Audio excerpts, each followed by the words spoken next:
I am Dr. Talatu Adiwu from the University of Maiduguri. I am originally a visual artist, currently the research data manager for the Nigerian quarter of the Trilateral SDG School. Also very much into qualitative research for humanitarian organizations operating within the northeast of Nigeria. Today, we're going to be talking about performing research, data management, comments, criticisms, and collaborative efforts from the Trilateral Graduate School set in West Africa. My colleagues will introduce themselves when they come to their own section. I will run through the overview. We have the graduate school performing sustainability. I'll give you a brief background of the components of the graduate school from the three institutions. That's University of Hildesheim, UCC Ghana, and then University of Maiduguri. My colleague, Samuel, will take the research data management. We'll give you a background of what our operational logic is all about. And then I'll come back and take the project goals and selected research projects so that you have like a general idea of the types of researches that are ongoing within the SDG Graduate School. And then I'll also take the challenges, and then my colleague, Kofi, would take strategy and outlook. SDG Graduate School Performing Sustainability. So as I've already mentioned several times, it's a joint project between the University of Cape Coast, University of Maiduguri, and the University of Hildesheim in Germany. We have 3 cohorts. First is already concluded, second is ongoing at the end stage, and then the third just started. So we usually have in every cohort 6 PhDs, 6 masters. So in total we have 18 PhDs and 18 masters in 3 consecutive cohorts. Each of these students are researching in various aspects of music, performance arts, culture, and the connections to the 17 UN Sustainable Development Goals. But in the third cohort, we have had an increase in diversity of the subject matter. We have people researching on food security, food festivals, the effects of climate change on the cultural outputs of the northeastern region of Nigeria. My colleague. Thank you, Talatu. So good morning, everyone. My name is Samuel. I'm from the University of Hildesheim, and I'll be running you through the next slides. So yes, we were tasked with preserving the research data that is accumulated and created through the people who have been granted a scholarship in our graduate school. And to preserve this metadata and possibly publish parts of it for future research. Yes, so we defined this as all materials that are created for research and publication in principle. And one of the questions that we busied ourselves with is what needs to be preserved and where exactly does all the materials exactly start. A little note on the side, because this has been discussed yesterday, the relationship between open data and research data, we see that it's not the same. While research data may be a subset of open data, by no means should all research data be published due to several reasons. And there is this culture of sharing data openly. And during the panel discussion yesterday, I think several examples were given why it can be very beneficial for the public to actually share data, to open data sets up for public dissemination. And at the same time, there are many instances where this would not be the case. I will get to the details a little later. Another thing is that, at least in Germany, having a research data management plan has become mandatory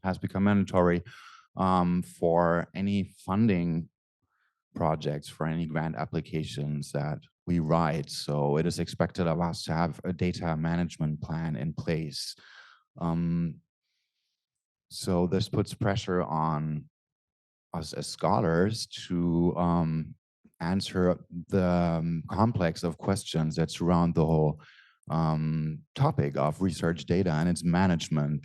And another note, coming from ethnology and cultural anthropology myself, there is big criticism towards the term data itself. So I think it's very important to keep in mind that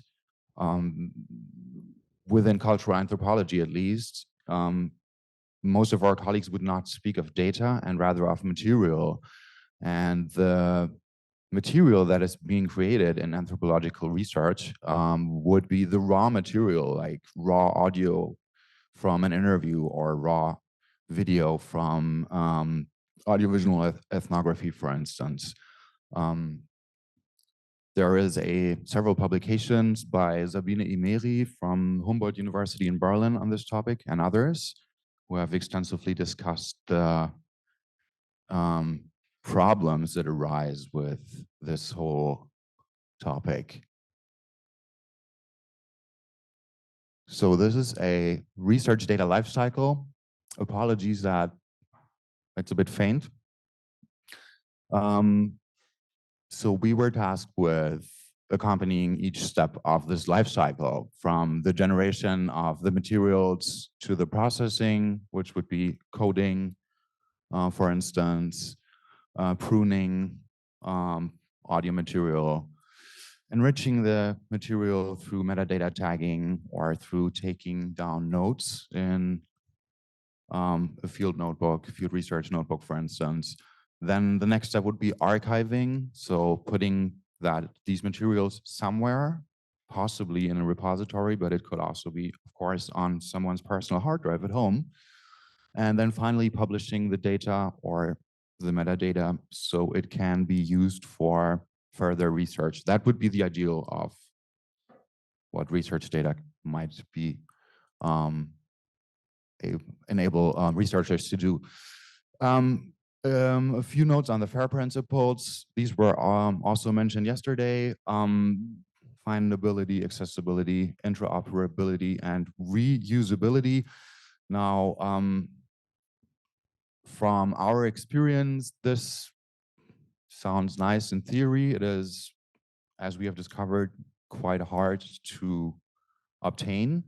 And this is more of a comment than a fact, but we feel that the FAIR principles, and I think it's important, especially for scholars from the humanities, to keep in mind that this concept, these principles come from the sciences and not the humanities. So while it might be very beneficial to open up data sets that were done in scientific experiments and sharing that data, for instance, as it was mentioned yesterday, to avoid having to redo experiments that are quite costly due to lab equipment.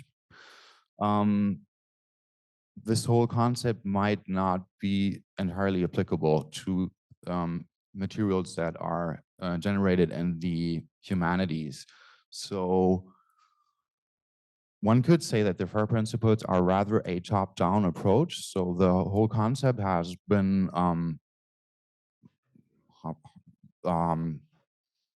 well, how do I put this? Thank you. It's giving me some time to collect my thoughts. So that whole concept was there all of a sudden, and we think that it needs quite some reflecting. So there's another principle, now this was mentioned yesterday as well, the CARE principles by the Global Indigenous Data Alliance. And these try to reverse the process rather than having scholars go somewhere and collecting data or materials, generating them through many means. This is mainly focusing on social sciences data, anthropological materials, and so on, that are always generated through a relationship between scholars and informants, interlocutors. And this approach is trying to put the control of materials into the hands of those who provide them. And I think this is a very strong answer to the question who data might belong to. Yes. Now, this sounds also very nice in theory and is equally hard to obtain, I believe. It would involve scholars actually communicating with respondents about the implications that giving information to a scholar might imply. Yes, and I think this is good food for discussion. So what does that entail? What does that mean? Are we as researchers in the field, the so-called field, do we have an obligation to maybe teach about data access, data control, data rights? Does that take away from the oftentimes friendships that scholars would forge with their informants, with the respondents? Yes, so these are just some thoughts for discussion more than like a definite answer to anything or a plan how to approach this. So I'm handing back to Talatu. Thank you. So the project goals, or by extension, the research data management goals for our SDG school, mainly were to devise like a data management plan, and which we did by having like an itinerary or a timeline. First, we guide our students in collecting the data from the field, and then we design a metadata model, which is generally what we use is the RDMO, that's the Research Data Management Organizer, really lengthy set of questions that we guide our students to fill, which gives us a background on the type of research, the peculiarities in which type of data they're collecting, how they're collecting it. We're able to judge the sensitivity, nature of the data, and then it also guides us in establishing or in building up a vocabulary that will serve us in our metadata tagging. The next and final step would be to publish the metadata in a repository, which we have concluded to do or to use a WordPress. My colleague will show you a sample of what we are working with at the moment. Part of our goals was also an expeditionary task, which was to manage an older data set from the Borno Music Documentation Project. These are analog data. We're to make sense of it and try to see how best our mandate can fit in that older data set. So with the efforts of the team and the directors, the funding has been gotten for the digitization of the older data set.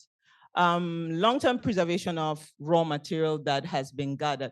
This is a primary concern for the SDG school, which is to find a system or to build a system that allows access, open access, even though in a limited, within limited parameters, that is between the three institutions, in a way that previous students and future students and also, let's say, instructors can have access to these raw materials for further research. This will be further explained in our system for the publishing of the metadata.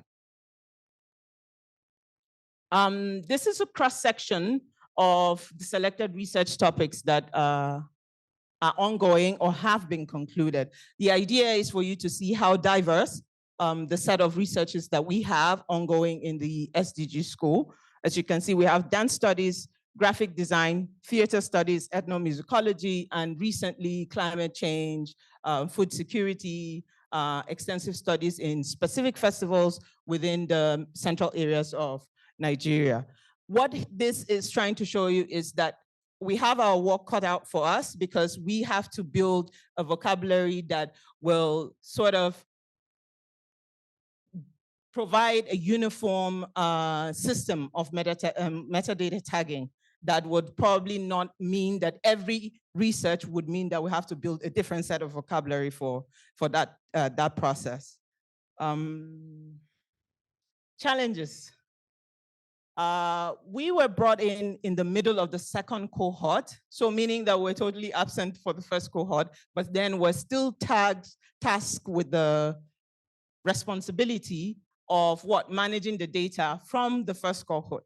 So the major challenges that we had was the scarcity of materials. A lot of students have already gotten their PhDs and their masters and didn't know where interviews were, didn't know where transcripts were, and some up till now, as I'm speaking to you, would not even respond to a single email. Right now, we're in the middle of the second cohort, which is already ongoing and is at the concluding stage.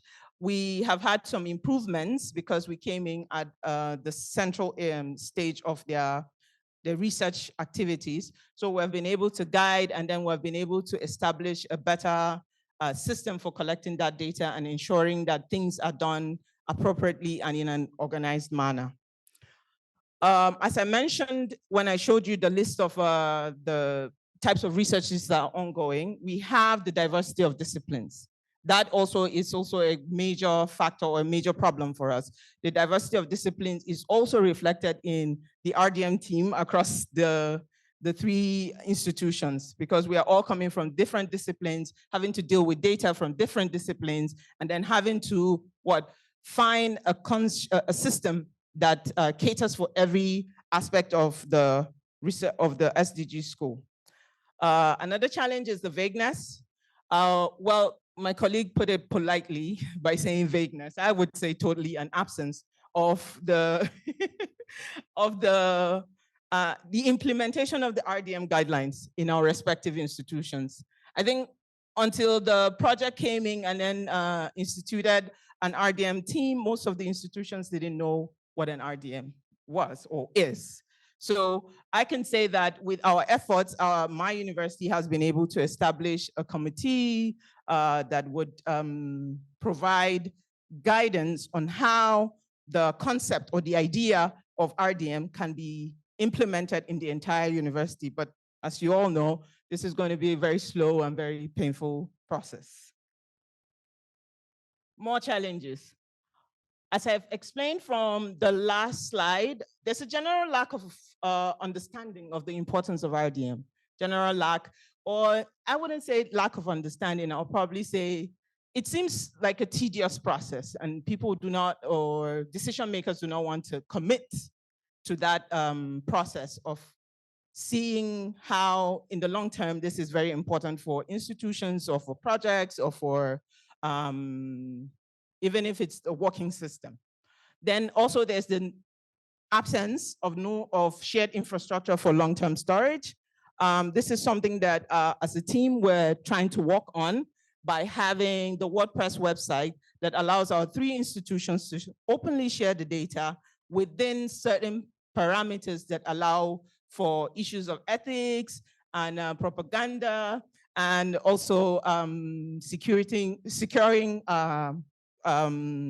the information of our informants and our participants. We have ethical concerns regarding publishing several levels of hierarchy involved. Because of the different natures of our institutions, the northeast of Nigeria is a conflict area, UCC is a different area, Hildesheim is a different area, so we have different ethical concerns that consistently clash or, butt heads. Little to no technical funding. I would say no technical funding, but strategy and outlook. Hello, my name is Jehoshaphat Sarbah from the University of Cape Coast, and I would run through this very quickly. So our strategy: networking and meeting with RDM and archiving experts to seek library support, focus on controlled vocabulary. Because of the reason that we come from different areas in academia, we have tried to meet with other RDM experts from different institutions. He mentioned the University of Humboldt. We met with their RDM team to discuss how they do their RDM and how we could incorporate how they perform their tasks in our school. We also implemented an RDM, mandatory RDM part in the third cohort, where they signed part of their in their scholarship to help them with their data collection. Also, we are now trying to figure out a long-term storage solutions for all three universities where it will be easy for us to access the data when the program is offline. And also, we asked Talatu, and someone has already said, publishing the metadata in a joint repository, which we'll show you at a later end. Also, we asked Talatu rightly said, we are urging institutions to address RDM shortcomings in a sustainable way, in such a way that when we are no more part of the team, people will now come and take over, because we are all about sustainability. It shouldn't end with us, it should continue, so that the data people have gathered would be useful for future generations. And also what we have planned to do in the future future meetings is to familiarize scholars with the importance of research data management, especially in the humanities, because when we started, we realized that RDM started from the sciences, and now we need to advocate for its need in the humanities. Also, we raise awareness among subject areas. We realized that our group have different subject areas, so our action plan is to let them know the importance of RDM in their work on their subjects, and also provide RDM technology as a standard.